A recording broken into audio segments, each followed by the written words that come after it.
संत चरित्रावली के इस विशेष अंक में आपका स्वागत है। आज हम आपको ले चलते हैं उस दिव्य युग में जहां भक्ति और दर्शन एकाकार हुए, जहां ज्ञान का दीप जलाया महान दार्शनिक द्वैतवाद के प्रतिपादक श्री मध्वाचार्य ने। 12वीं शताब्दी के दक्षिण भारत में जन्मे इस संत ने वेदांत को नई दिशा दी। उन्होंने मानव और परमात्मा के शाश्वत भेद को स्पष्ट कर यह बताया कि विष्णु ही सर्वोच्च सत्य हैं और भक्ति ही उनका साक्षात्कार करने का माध्यम। शक्ति, विद्या और अडिग साधना के प्रतीक मध्वाचार्य केवल एक सन्यासी नहीं, बल्कि अद्वितीय प्रेरणा के स्रोत थे, जिन्होंने जीवन को समर्पण और साधना का अर्थ दिया। आइए सुनते हैं उनके जीवन, उनके दर्शन और उनके अद्भुत चमत्कारों की दिव्य कथा। नमस्कार। आज हम दर्शन के दुनिया में एक बहुत ही महत्वपूर्ण और विशिष्ट विचारक मध्वाचार्य पर बात करेंगे जी, और उनके द्वारा स्थापित द्वैत वेदांत के सिद्धांतों पर थोड़ी गहराई से चर्चा करने वाले हैं। बिल्कुल। हमारी ये जो चर्चा है, ये मध्वाचार्य द्वैत मत और जीवन दर्शन शीर्षक वाले एक लेख के कुछ कह सकते प्रमुख अंशों पर आधारित है। ठीक है। हमारा इरादा है कि हम मध्वाचार्य के जीवन की कुछ खास झलकियां देखें, उनके अनोखे दर्शन यानी ये जो द्वैत मत है, इसकी मूल विचारों को समझें और उनकी शिक्षाओं का जो सार है उसे पकड़ने की कोशिश करें। और हाँ, एक पहलू जो मुझे काफी दिलचस्प लगा, वे सिर्फ एक महान विचारक ही नहीं थे, बल्कि शारीरिक रूप से भी काफी बलशाली माने जाते थे। हाँ, ये बात तो है। तो आइए इस असाधारण व्यक्तित्व और उनके गहरे विचारों की दुनिया में उतरते हैं। बिल्कुल। मध्वाचार्य जी भारतीय दर्शन और खासकर हम वेदांत परंपरा की बात करें तो उसके एक बेहद प्रभावशाली आचार्य हैं। उन्होंने ईश्वर, जीवात्मा और ये जो जगत है, दुनिया है, इनके आपसी संबंधों पर एक बहुत ही कह सकते हैं सुस्पष्ट और उस समय जो विचार चल रहे थे उनसे काफी अलग हटकर एक दृष्टिकोण सामने रखा।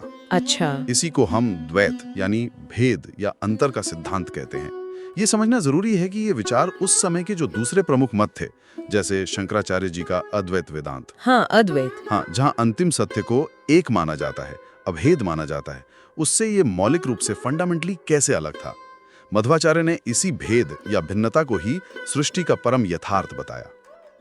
ये वाकई एक काफी बड़ा वैचारिक प्रस्थान लगता है उस समय के हिसाब से। बिल्कुल। चलिए उनके जीवन से शुरुआत करते हैं। हमें जो जानकारी मिलती है उसके हिसाब से उनका जन्म 1199 ईस्वी के आसपास हुआ। दक्षिण भारत में आज का जो कर्नाटक है, वहाँ उडुपी के पास एक पाजिक क्षेत्र है, उसके बेलाली गांव में। जी। असाधारण रूप से शक्तिशाली थे। हाँ, ये बात बार बार आती है। हाँ, जानकारी मिलती है कि उन्हें बचपन से ही व्यायाम, कुश्ती यानी मल्लयुद्ध, दौड़ने, कूदने और तैराकी जैसे जो शारीरिक खेल होते हैं उनमें बड़ी महारत हासिल थी। अच्छा। कहा जाता है कि उनकी इसी ताकत की वजह से लोग उन्हें भीम कहकर पुकारने लगे थे। महाभारत के जो बलशाली भीम थे उनके नाम पर। सोचिए, एक दार्शनिक और साथ में भीम का उपनाम। हाँ, ये संयोजन वाकई दुर्लभ है। प्रकांड पांडित्य और साथ में अपार शारीरिक बल। बिल्कुल। एक तरफ जहाँ वे शास्त्रों में गहरे उतर रहे थे, वहीं दूसरी तरफ उनका ये भीम वाला पहलू भी विकसित हो रहा था। जाहिर है उनके व्यक्तित्व में ज्ञान और शक्ति दोनों का एक अनूठा संगम था। बेशक, और ज्ञान की साधना तो उनके जीवन का मुख्य लक्ष्य थी ही। उन्होंने कम उम्र में ही वेद, वेदांग और दूसरे शास्त्रों का गहरा अध्ययन किया और उन पर अद्भुत अधिकार प्राप्त कर लिया। फिर लगभग 25 वर्ष की आयु में उन्होंने संन्यास लेने का निर्णय किया और अच्युत प्रकाशाचार्य नाम की गुरु से दीक्षा ली।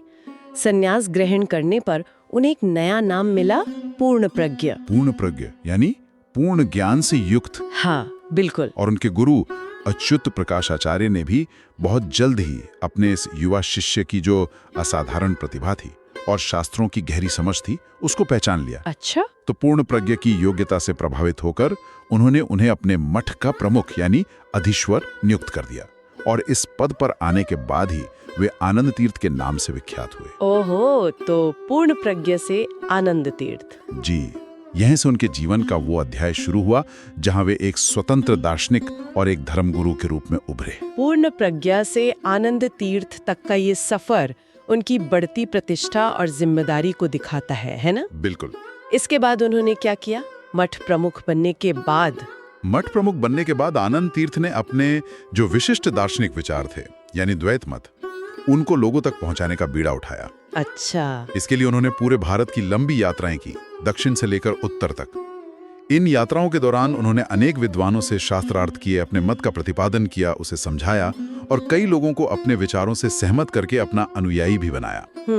उनकी एक महत्वपूर्ण यात्रा उत्तर में बद्री नारायण तक भी हुई, जो हमेशा से आध्यात्मिक साधना और ज्ञान का एक प्रमुख केंद्र रहा है। और बद्री नारायण की यात्रा का क्या खास महत्व रहा उनके लिए, कुछ पता चलता है? हाँ, माना जाता है कि बद्री नारायण का जो आध्यात्मिक वातावरण था, जो शांति थी, वहां उन्हें अपने विचारों को और परिष्कृत करने की और उन्हें फिर लिपिबद्ध करने की प्रेरणा मिली। अच्छा। वहां से लौटने के बाद ही उन्होंने अपने सबसे महत्वपूर्ण ग्रंथ लिखे, भगवद गीता और ब्रह्मसूत्र यानी वेदांत सूत्र। इन पर अपने प्रसिद्ध भाष्य लिखे।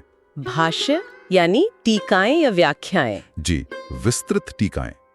ये भाष्य ही उनके द्वैत दर्शन को समझने की कुंजी हैं, चाबी हैं। इनमें उन्होंने इन जो हमारे मूलभूत ग्रंथ हैं, उनकी व्याख्या अपने द्वैतवादी दृष्टिकोण से प्रस्तुत की। यानी ये भाष्य उनके दर्शन के आधार स्तंभ बन गए। बिल्कुल। और क्या उन्होंने अपने मत को मतलब संस्थागत रूप भी दिया, कोई केंद्र वगैरह बनाया? हाँ, बिल्कुल। उन्होंने अपने कार्यक्षेत्र का जो केंद्र था वो उडुपी को बनाया। उडुपी कर्नाटक में? हाँ, उडुपी। वहां उन्होंने श्री कृष्ण सहित कई मंदिर स्थापित करवाए और उसे अपने संप्रदाय, जिसे मध्व संप्रदाय कहा जाता है, उसका मुख्य केंद्र बनाया। उडुपी आज भी मध्व अनुयायियों के लिए एक अत्यंत पवित्र और महत्वपूर्ण तीर्थस्थल है। जानकारी के अनुसार उनके जो निष्ठावान अनुयायी हैं, वो जीवन में कम से कम एक बार उडुपी जाने की अभिलाषा रखते हैं। अच्छा। उनकी जीवन से जुड़ी कुछ चमत्कारी या कह लीजिए अलौकिक लगने वाली घटनाओं का भी जिक्र मिलता है। जैसे एक कहानी है कि उन्होंने समुद्र में आए तूफान में फंसी एक नाव को अपनी योग शक्ति से किनारे लगा दिया था। एक और प्रसिद्ध प्रसंग है कि द्वारका से एक नाव आ रही थी जिसमें चंदन में लिपटी भगवान कृष्ण की एक मूर्ति थी, वो समुद्र में डूब गई थी। अच्छा। हाँ, तो कहते हैं मध्वाचार्य ने ध्यान द्वारा उस स्थान का पता लगाया और मूर्ति को समुद्र से बाहर निकलवाया, जिसे बाद में उडुपी में स्थापित किया गया। ओहो, ये तो बहुत रोचक है। हाँ, और ये भी कहा जाता है कि एक बार स्नान करते समय उन्होंने समुद्र की उफनती लहरों को अपने इशारे से शांत कर दिया था। एक और रोचक घटना का जिक्र आता है। कहते हैं कि एक बार महाराष्ट्र के कोई राजा थे, ईश्वर देव। वो किसी निर्माण कार्य के लिए लोगों से बेगार करवा रहे थे, मतलब बिना मजदूरी के काम। हाँ, बेगार प्रथा। हाँ, तो अनजाने में उन्होंने मध्वाचार्य को भी इस काम में लगा दिया। बाद में जब मध्वाचार्य को ध्यान आया तो वे जैसे अचेतनावस्था से जागे। राजा को अपनी भूल का एहसास हुआ और उन्होंने उनसे क्षमा मांगी। ये घटनाएं अब चाहे तथ्यात्मक हो या श्रद्धा पर आधारित रूपक हो, ये निश्चित रूप से उस समय के लोगों के मन में मध्वाचार्य के प्रति जो अगाध विश्वास था और उनका जो असाधारण व्यक्तित्व था, उसको दर्शाती हैं। सही बात है। शायद इसीलिए उन्हें पौराणिक पात्रों से जोड़ा गया और यहाँ तक कि वायु देवता का तीसरा अवतार भी माना गया। पहले हनुमान, फिर भीम और फिर मध्वाचार्य। जी हाँ, ये मान्यता है। यह उनके प्रभाव को समझने में वाकई मदद करता है। निश्चित रूप से ये कथाएं उनके लोकमानस पर पड़े गहरे प्रभाव और उनकी असाधारण छवि को दिखाती हैं। लेकिन उनका जो स्थायी और सबसे महत्वपूर्ण योगदान है वो उनका दर्शन है, जिसने वेदांत की एक बिल्कुल अलग धारा ही प्रवाहित कर दी। हाँ, तो अब सीधे उनके दर्शन के केंद्र में आते हैं द्वैत मत। जानकारी मिलती है कि इसे कभी-कभी सद वैष्णव मत भी कहा गया। शायद इसे रामानुजाचार्य के श्री वैष्णव मत से कुछ अलग दिखाने के लिए। हाँ, संभवतः। लेकिन इसका मूल तत्व क्या है? हाँ, बताइए। देखिए, इस दर्शन का सबसे केंद्रीय और आधारभूत सिद्धांत है विष्णु या नारायण ही एकमात्र स्वतंत्र सर्वोच्च तत्व है। स्वतंत्र तत्व। हाँ, बाकी सब कुछ, ये जगत, सभी जीवात्माएं, सब कुछ परतंत्री है, यानी पूरी तरह से भगवान विष्णु पर आश्रित है, डिपेंडेंट है। विष्णु ही सृष्टि, स्थिति और संहार तीनों के कर्ता हैं। ठीक है। और द्वैत यानी भेद का क्या अर्थ है इस संदर्भ में? ये द्वैत शब्द क्यों? हाँ, यहीं पर मध्वाचार्य का दर्शन अपनी विशिष्ट पहचान बनाता है। द्वैत का अर्थ है भेद या अंतर, डिफरेंस। मध्वाचार्य ने 5 प्रकार के भेदों को वास्तविक माना, यथार्थ माना और सबसे महत्वपूर्ण बात नित्य माना। नित्य मतलब नित्य मानने का अर्थ है कि ये भेद हमेशा से हैं और हमेशा रहेंगे। ये कभी समाप्त नहीं होते, मुक्ति के बाद भी समाप्त नहीं होते। अच्छा, ये उस समय की जो अद्वैत विचारधारा थी उससे बिल्कुल अलग था, क्योंकि अद्वैत इन भेदों को अंततः माया या भ्रम मानता था। लेकिन मध्वाचार्य के लिए ये भिन्नता ही सृष्टि की मौलिक सच्चाई है। ये 5 नित्य भेद कौन कौन से हैं? इन्हें पंचभेद कहा जाता है। ध्यान से सुनिए। पहला, ईश्वर और जीव के बीच भेद, यानी परमात्मा, विष्णु और हम जो व्यक्तिगत आत्माएं हैं वो हमेशा अलग और भिन्न हैं। ठीक। दूसरा, ईश्वर और जड़ पदार्थ के बीच भेद, यानी परमात्मा इस भौतिक जगत से, मैटर से भी अलग और परे हैं।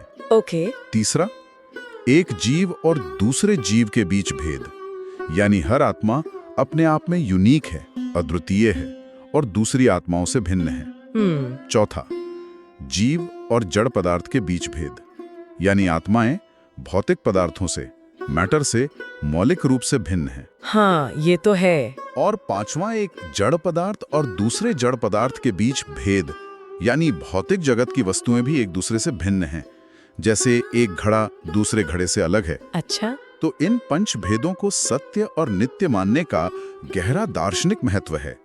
यह स्थापित करता है कि विविधता, डिफरेंस, भिन्नता ये सृष्टि का आधारभूत नियम है, न कि कोई अस्थायी भ्रम। इसी से जुड़ा एक और महत्वपूर्ण पहलू है जगत की वास्तविकता। जहाँ कुछ दर्शन जगत को माया मानते हैं, वहीं मध्वाचार्य क्या कहते हैं? हाँ, ये बहुत महत्वपूर्ण है। मध्वाचार्य के अनुसार ये जो नाम और रूप वाला जगत है, नाम रूपात्मक जगत जिसे हम अपनी इंद्रियों से अनुभव करते हैं, वो पूरी तरह से वास्तविक है, यथार्थ है। सचमुच का? भ्रम नहीं। बिल्कुल। ये ईश्वर की रचना है और इसलिए ये मिथ्या या भ्रम नहीं हो सकता। हाँ, ये ईश्वर पर आश्रित जरूर है और तंत्र है, लेकिन ये सत्य है। यह दृष्टिकोण भक्त को दुनिया से भागने के बजाय इसे ईश्वर की लीला स्थली मानकर इसमें सक्रिय रहने की प्रेरणा देता है। तो अगर जगत वास्तविक है और भेद नित्य हैं, तो इस दर्शन के अनुयायियों के लिए ईश्वर की उपासना और साधना का मतलब प्रैक्टिकल रूप क्या है? कैसे करें उपासना? उपासना के लिए 3 मुख्य बातें बताई गई हैं, जिन्हें त्रिविध साधन भी कह सकते हैं। पहला है अंकन। अंकन? हाँ, यानी शरीर पर भगवान विष्णु के जो आयुध हैं, शंख, चक्र, गदा, पद्म, उनके चिन्ह धारण करना या अंकित करवाना। ये एक तरह से ईश्वर के प्रति अपनी निष्ठा का बाहरी प्रदर्शन है। अच्छा। दूसरा है नामकरण। अपनी संतानों के नाम भगवान विष्णु के विभिन्न नामों पर रखना, जैसे केशव, नारायण, माधव, गोविंद वगैरह। इससे परिवार में ईश्वर का स्मरण बना रहता है। और तीसरा है भजन। भगवान के गुणों का गान करना, उनकी लीलाओं का स्मरण करना, कीर्तन करना, ये भक्ति का एक प्रमुख अंग है। अंकन, नामकरण और भजन, ठीक है। और क्या साधना में किसी खास बात पर जोर दिया गया है? हाँ, मध्वाचार्य ने ईश्वर के निरंतर स्मरण पर, कांस्टेंट रिमेम्बरेंस पर बहुत अधिक बल दिया है। लगातार याद करना। से कठिन क्षणों में, यानी मृत्यु के समय, ईश्वर का स्मरण स्वाभाविक रूप से बिना प्रयास के हुआ आएगा। हाँ, ये बात तो है। और शास्त्रों के अनुसार मृत्यु के समय की जो चेतना होती है वो अगले जन्म या मुक्ति के लिए बहुत महत्वपूर्ण होती है। ये तो बहुत व्यवहारिक और मनोवैज्ञानिक दृष्टि से भी महत्वपूर्ण बात लगती है। बिल्कुल। क्या उनकी कुछ और विशिष्ट मान्यताएं थी? कुछ और बातें भी हैं जो ध्यान देने योग्य हैं।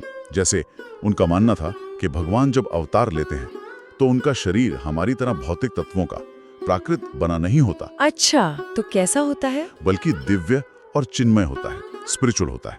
इसके अलावा उन्होंने अपने अनुयायियों के लिए कुछ विशेष तिथियों पर कठोर उपवास रखने का भी विधान किया था। उपवास क्यों? संभवतः इसका उद्देश्य इंद्रिय निग्रह यानी सेंस कंट्रोल, आत्म अनुशासन और ईश्वर के प्रति समर्पण को बढ़ाना था।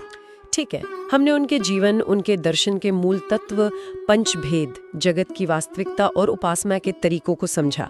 अब सबसे महत्वपूर्ण प्रश्न पर आते हैं। इस द्वैतवादी ढांचे में मुक्ति कैसे प्राप्त होती है? इस जीवन मृत्यु के चक्र से छूटने का मार्ग क्या बताया गया है? मुक्ति का साधन है अपरोक्षानुभूति। अपरोक्षानुभूति, ये क्या है? यानी ईश्वर का प्रत्यक्ष साक्षात अनुभव, डायरेक्ट एक्सपीरियंस। यह केवल बौद्धिक ज्ञान या किताबी जानकारी नहीं, बल्कि ईश्वर का आंखों देखा अनुभवजन्य ज्ञान है। अच्छा, डायरेक्ट एक्सपीरियंस। और इस अपरोक्षानुभूति तक पहुंचने का रास्ता क्या है? कैसे मिलेगा ये अनुभव? इसके लिए 3 मुख्य साधन बताए गए हैं: वैराग्य, भक्ति और ध्यान। वैराग्य, भक्ति और ध्यान। हाँ, वैराग्य मतलब सांसारिक वस्तुओं, सुखों और इच्छाओं के प्रति अनासक्ति का भाव, डिटैचमेंट। भक्ति यानी भगवान विष्णु के प्रति अनन्य अटूट प्रेम, श्रद्धा और समर्पण। मध्वक के दर्शन में भक्ति का स्थान सर्वोपरि है, सबसे ऊंचा है। ठीक। और ध्यान यानी मन को लगातार ईश्वर के स्वरूप और गुणों पर एकाग्र करना, मेडिटेशन। लेकिन इन साधनों को अपनाने योग्य बनने के लिए साधक को पहले खुद को तैयार करना होता है। ऐसे ही नहीं हो जाता। किस तरह की तैयारी? क्या करना होता है? इसके लिए साधक में कुछ गुणों का होना आवश्यक माना गया है। पहला, वेदाध्ययन यानी शास्त्रों का ज्ञान प्राप्त करना। ज्ञान। दूसरा, इंद्रिय निग्रह यानी अपनी इंद्रियों को, सेंसेस को वश में रखना। अनुशासन। तीसरा, अनासक्ति यानी कर्म फलों की इच्छा किए बिना अपना कर्तव्य पालन करना। Detachment and action. हाँ। और चौथा, पूर्ण आत्मसमर्पण यानी स्वयं को पूरी तरह ईश्वर की इच्छा पर छोड़ देना, सरेंडर।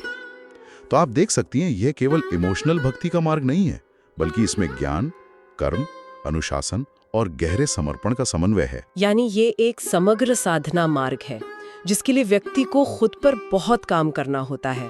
आसान नहीं है। बिल्कुल। संक्षेप में कहें तो मध्वाचार्य ने वेदांत की एक ऐसी शक्तिशाली और स्पष्ट धारा स्थापित की जो भगवान विष्णु की परम सत्ता और उनके प्रति अनन्य भक्ति पर केंद्रित है। लेकिन इसकी सबसे बड़ी विशिष्टता यूनिकनेस है। सृष्टि में पाई जाने वाले मौलिक और स्थायी भेदों को यानी पंचभेद को पूरी दृढ़ता से स्वीकार करना। हाँ, वो पंचभेद। जी, यही भेद उनके दर्शन की धुरी हैं, जो ईश्वर, जीव और जगत के बीच के संबंधों को एक स्पष्ट भिन्नता पर आधारित ढांचे में प्रस्तुत करते हैं। उनके अनुसार मुक्ति ईश्वर की कृपा से ही मिलती है, लेकिन उस कृपा को पाने के लिए भक्त को ज्ञान, कर्म और उपासना के मार्ग पर निष्ठापूर्वक चलना होता है। तो आज हमने मध्वाचार्य के बहुआयामी जीवन को देखा। उनके बचपन के नाम वासुदेव से लेकर उनकी शारीरिक शक्ति के कारण मिले भीम उपनाम तक। हाँ। फिर संन्यास लेकर पूर्ण प्रज्ञ और आनंद तीर्थ बनने का सफर, उनकी देशव्यापी यात्राएं और उडुपी में केंद्र की स्थापना। जी। और इससे भी महत्वपूर्ण, हमने उनके द्वैत दर्शन की गहराई में उतरने की कोशिश की। विष्णु की सर्वोच्चता, जगत की वास्तविकता और सबसे खास तौर पर वो पंचभेद की अवधारणा जो ईश्वर, आत्माओं और पदार्थ के बीच स्थायी भिन्नताओं पर जोर देती है। बिल्कुल। साथ ही हमने भक्ति, निरंतर ईश्वर स्मरण और मुक्ति के साधनों पर उनके विचारों को भी समझा। हाँ। अब अंत में एक विचारणीय बिंदु छोड़ते हैं श्रोताओं के लिए, जो सीधे मध्वाचार्य के भेद की नित्यता के सिद्धांत से जुड़ा है। बताइए। जैसा हमने चर्चा की, मध्वाचार्य मानते थे कि ईश्वर, जीव और जड़ के बीच के भेद और यहाँ तक कि जीवों के आपसी भेद भी वास्तविक हैं और नित्य हैं, यानी वो कभी मिटते नहीं। मुक्ति की अवस्था में भी आत्मा ईश्वर से भिन्न ही रहती है, एक नहीं हो जाती। हाँ, ये महत्वपूर्ण है। तो अगर हम इस विचार को आज के संदर्भ में देखें कि भिन्नता या अंतर सृष्टि का एक मौलिक और स्थायी सत्य है, हाँ, तो यह दृष्टिकोण दुनिया में विविधता, वैयक्तिकता और अलग-अलग पहचानों को समझने के हमारे तरीके को कैसे प्रभावित कर सकता है। खासकर उन दर्शनों की तुलना में जो अंततः सब में अभेद या एकता देखते हैं। क्या भेदों को नित्य मानने से व्यक्तियों और समूहों के बीच जो सह अस्तित्व है, आपसी सम्मान है, उसको एक अलग, शायद ज्यादा यथार्थवादी आधार मिलता है, या फिर ये कहीं ना कहीं विभाजनों को, डिफरेंसेस को दार्शनिक रूप से स्थायी बनाने का जोखिम भी रखता है? ये वाकई एक गहरा सवाल है। हाँ, इस पर श्रोता स्वयं विचार कर सकते हैं। मध्वाचार्य ने हमें यह सिखाया कि भक्ति केवल कर्म नहीं बल्कि जीवन का सार है। ईश्वर स्मरण और आत्मनियंत्रण के माध्यम से ही मनुष्य मुक्ति के मार्ग पर अग्रसर हो सकता है। उनका यह संदेश आज भी उतना ही प्रासंगिक है कि हमें अपने स्वभाव में ही ईश्वर का स्मरण बसाना होगा, तभी जीवन और मृत्यु दोनों में परम शांति संभव है। अगले अंक में संत चरित्रावली में हम मिलेंगे एक और ऐसे ही महान संत से, जिन्होंने धर्म, दर्शन और समाज को नई दिशा दी। तब तक स्मरण कीजिए, सत्य का पथ कभी अकेला नहीं होता। उसके संग चलती है श्रद्धा, साधना और समर्पण।